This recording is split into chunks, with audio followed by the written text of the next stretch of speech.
Glory to Jesus. ஆண்டவரும் அருமை இரட்சகருமாகிய இயேசுவின் இனிதான நாம மகிமையடையட்டும்.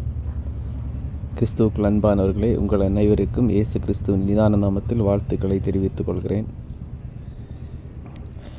அன்பானவர்களே, உங்களிடம் ஒரு சில கருத்துக்களை கூறலாம் என கிறிஸ்துவுக்குள் விரும்புகிறேன். நாம் நம்முடைய வாழ்நாளில் ஆண்டவரை எப்போதுமே தேடிக்கொண்டிருக்க வேண்டும். ஏசப்பா இப்படி சொல்கிறார், முதலாவது தேவனுடைய ராஜ்யத்தையும் அவருடைய நீதியையும் தேடுங்கள், அப்பொழுது இவைகளெல்லாம் உங்களுக்கு கூட கொடுக்கப்படும்.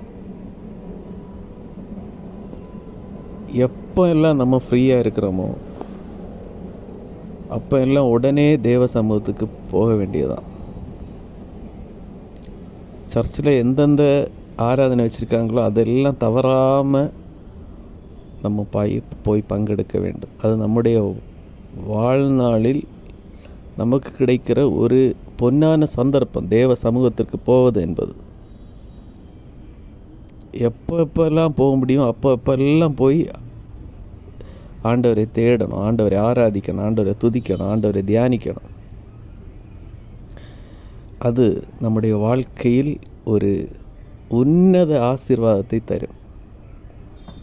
சில தேவாலயங்கள் 24 மணி நேரமும் திறந்து வைக்கப்பட்டிருக்கிறது. அங்கு ஆராதனை நடைபெற்று கொண்டே இருக்கிறது. சில தேவாலயங்கள் எல்லா நாளும் ஆராதனை இருக்கிறது. வாய்ப்பு கிடைக்கும் போதெல்லாம் போய் ஆண்டவரை தேட வேண்டும், ஆண்டவரை சமூகத்தை நாட வேண்டும். என்னுடைய சகோதரர் ஒருவர் சொல்லுவார், ப்ரேயர் பிரிங்ஸ் விக்டரி, ஜெபம் பண்ண வேண்டும், ஜெபம் தான் ஜெயம் என்று சொல்லுவார். நமக்கு அடுத்த நிமிடம் என்ன செய்ய வேண்டும் என்று தெரியாத நேரத்தில் தேவ சமூகத்தில் நீங்கள் இருப்பதால் அந்த காரியங்கள் உங்களை அறியாமல் வாய்க்கப்படும். ஸோ எப்போதுமே ஆண்டவரை தேடுவோம். ஏன்னா எல்லாருக்கும் வாய்ப்புகள் கிடைக்காது. இந்த வாய்ப்பை நீங்கள் கண்டிப்பாக பயன்படுத்தணும். ஆண்டவர் தாமே உங்களை ஆசீர்வதிப்பாராக. ஆமென்.